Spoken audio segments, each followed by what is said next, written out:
विद्यार्थी मित्रों जो विडियो आँखों देखातो होय तो सेटिंग में जईने क्वॉलिटी में जईने हायर पिक्चर क्वॉलिटी अथवा 720 पिक्सल पर क्लिक कर नाखवानुं एटले तमारो विडियो एकदम क्लीन देखाशे। विद्यार्थी मित्रों welcome to YouTube channel D solution. आज आपणे जोवानुं छे धोरण 7 में संस्कृत आइडियल स्वाध्याय पोथी में सत्र 1 नो पहला चेप्टर पहला जे आवे छे वंदना ए आज आपणे जोवानुं छे। विडियो गमे तो लाइक करजो, शेर करजो, कॉमेंट करजो और बीजा मित्रों पण शेर करजो जेथी करीने बीजा विद्यार्थी मित्रों पण भणी शके। अने वधारे विडियो जोवा होय तो प्लेलिस्ट में जईने पण तमे जोई शकशो। अने खास तो तमारा मित्रोने पण व्हाट्सएप द्वारा विडियो शेर करजो। चलो तो आपणे पाठनी शरूआत करीए। पाठनुं नाम छे वंदना अने पछी पाठ 1 आवशे, बराबर छे? एटले जोता रहेजो आपणी चेनल डी सोल्यूशन। चलो एमां पहेલું છે નીચे આપેલા પ્રશ્નોના સાચા જવાબ માટે યોગ્ય વિકલ્પ પસંદ કરો। चलो एमां સૌથી પહેલા આવે છે વિકલ્પો। પહેલો વિકલ્પ છે કે સર્વે પ્રાણીઓમાં વિદ્યારૂપે કઈ દેવીનો નિવાસ છે? તો જવાબ આવશે બી સરસ્વતી। પછી બીજું છે દેવી સરસ્વતી બધા પ્રાણીઓમાં કયા સ્વરૂપે રહેલી છે? તો જવાબ આવશે એ વિદ્યારૂપે। પછી ત્રીજું છે ભૂતેશુ શબ્દનો અર્થ શું થાય? તો જવાબ આવશે ડી સમગ્ર સૃષ્ટિમાં અથવા તો કે પંચમહાભૂતમાં। પછી ચોથું છે દેવી સર્વભૂતેષુ કેના રૂપેણ સંસ્થિતા? તો જવાબ આવશે સી વિદ્યારૂપેણ। પછી પાંચમું છે કવિ કઈ માતાને પ્રણામ કરે છે? તો જવાબ આવશે સી સંસ્કૃત ભાષારૂપી। પછી છઠ્ઠું છે કવિ ક્યારે સંસ્કૃતનું ધ્યાન ધરે છે? તો જવાબ આવશે બી સદા। પછી સાતમું છે અહમ સમ્યક કી ધ્યાયામી? તો જવાબ આવશે સી સંસ્કૃતમ। પછી આઠમું છે શુભમ કરોતુ શ્લોકમાં કવિ કોને સંબોધે છે? તો જવાબ આવશે સી દીવાની જ્યોતને। પછી નવમું છે શુભ કલ્યાણ કોણ કરે છે? તો જવાબ આવશે સી દીવાની જ્યોત। પછી 10મું છે આરોગ્ય માટે કવિ કોને પ્રાર્થે છે? તો જવાબ આવશે એ દીવાની જ્યોતને। પછી 11મું છે કવિ દીપ જ્યોતિ કિમર્થમ નમતી? તો જવાબ આવશે બી શત્રુ બુદ્ધિ વિનાશાય। પછી 12મું છે ખાલી જગ્યાએ તે નેમ અસ્તુ? તો જવાબ આવશે એ દીપ જ્યોતિ। પછી 13મું છે શ્રી કૃષ્ણ કોને બોલતો કરે છે? તો જવાબ આવશે સી બોલી ન શકનારને એટલે કે મૂંગાને। પછી 14મું છે ભગવાનની કૃપાથી પાંગડો શું કરી શકે છે? તો જવાબ આવશે સી પહાડ ચડી શકે છે। પછી 15મું છે કશ્ય કૃપાયા મુકમ વાચાલમ કરોતી? તો જવાબ આવશે એ માધવસ્ય। પછી 16મું છે કશ્ય કૃપાયા પંકજ ગિરી લંઘયતે? તો જવાબ આવશે સી માધવસ્ય। પછી 17મું છે મુકમ એટલે? તો જવાબ આવશે બી મૂંગો। પછી બીજા નંબરનો પ્રશ્ન છે ખાલી જગ્યા પૂરો। એમાં પેલું છે નમઃ તસ્યે? તો જવાબ આવશે તસ્યે। પછી બીજું છે યા દેવી સર્વભૂતેષુ વિદ્યારૂપેણ સંસ્થિતા? તો જવાબ આવશે યા। પછી ત્રીજું છે અહમ સંસ્કૃતમ માતરમ વંદે? તો જવાબ આવશે વંદે। પછી ચોથું છે અહમ નિત્યમ સંસ્કૃતમ પઠામી? તો જવાબ આવશે નિત્યમ। પછી પાંચમું છે અહમ સદા સંસ્કૃતમ વદામી? તો જવાબ આવશે અહમ। પછી છઠ્ઠું છે શુભમ કરોતુ કલ્યાણમ? તો જવાબ આવશે શુભમ। પછી સાતમું છે શત્રુ બુદ્ધિ વિનાશાય દીપ જ્યોતિ નમસ્તુતે? તો જવાબ આવશે શત્રુ બુદ્ધિ વિનાશાય। પાછળ ય આવે, અહીંયા જો મ છે ને અહીંયા આવે છે ય, તો જવાબ આવશે શત્રુ બુદ્ધિ વિનાશાય। પછી આઠમું છે મુખમ કરોતી વાચાલમ? તો જવાબ આવશે કરોતી। પછી નવમું છે પંગુ લંઘયતે ગિરે? તો જવાબ આવશે પંગુ। પછી આગળ આવે છે ખરા કે ખોટાની નિશાની કરો। એમાં પેલું છે કે કવિ વિદ્યારૂપે રહેલી દેવીને નમસ્કાર કરે છે? તો જવાબ આવશે સાચું।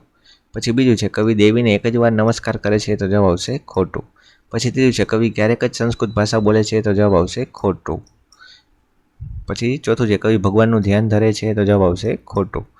પછી પાંચમું છે પઠામી સંસ્કૃત શ્લોકમાં સુસંસ્કૃત લોકોનો મહિમા ગાવામાં આવ્યો છે? તો જવાબ આવશે સાચું। પછી છઠ્ઠું છે ભગવાન શ્રી કૃષ્ણ પરમાનંદ સ્વરૂપ છે? તો જવાબ આવશે સાચું। પછી સાતમું છે પાંગડો દોડી શકતો નથી? તો જવાબ આવશે સાચું। પછી આઠમું છે શ્રી કૃષ્ણ મૂંગાને બોલતો કરે છે? તો જવાબ આવશે સાચું। પછી નવમું છે દીવાની જ્યોત અંધકાર દૂર કરે છે? તો જવાબ આવશે સાચું। પછી 10મું છે શત્રુના નાશ માટે કવિ નમસ્કાર કરે છે? તો જવાબ આવશે ખોટું। ચાલો પછી આગળ ચોથો પ્રશ્ન છે સાચા શબ્દો પર સાચું કરો। એમાં પેલું છે સર્વભૂતેષુ? તો કે પંચમહાભૂતોમાં। પછી બીજું છે સંસ્થિતા? તો કે રહેલી છે। પછી ત્રીજું છે સમ્યક એટલે કે સારી રીતે। પછી ચોથું છે મુકમ એટલે કે મૂંગાને। પછી પાંચમું છે માધવમ એટલે કે શ્રી કૃષ્ણને। પછી પાંચમું છે નીચે આપેલા પ્રશ્નોના ગુજરાતીમાં ઉત્તર આપો।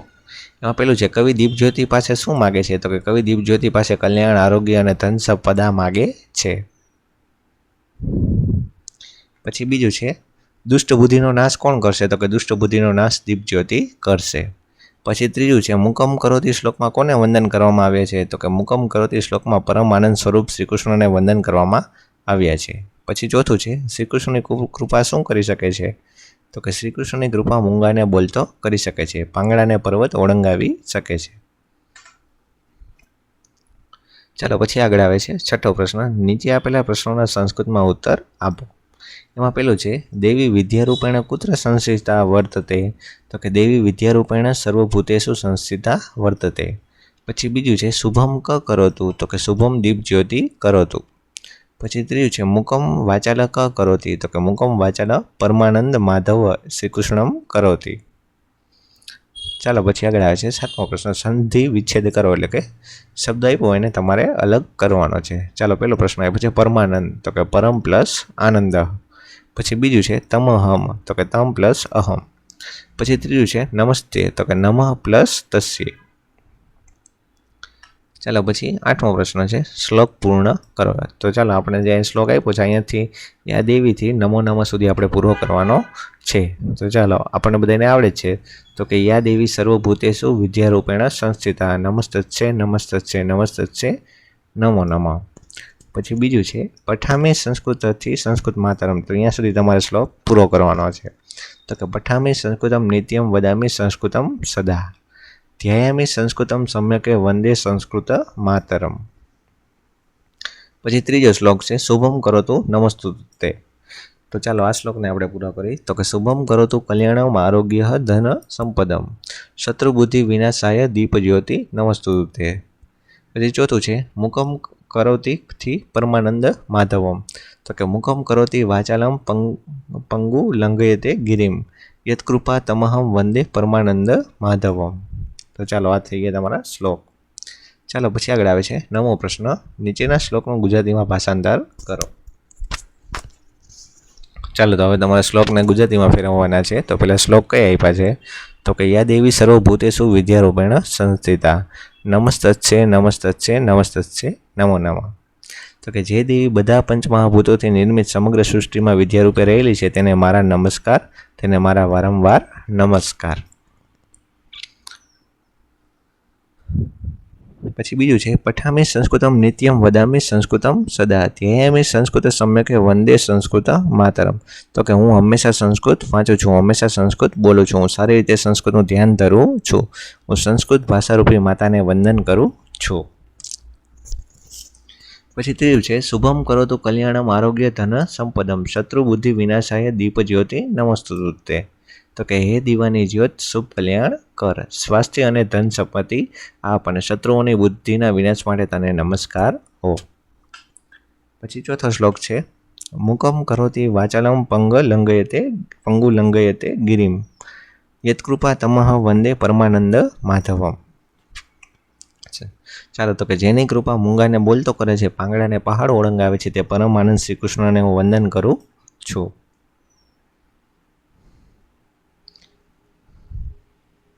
ચાલો તો અહીંયા તમારી વંદના થાય છે પૂરી.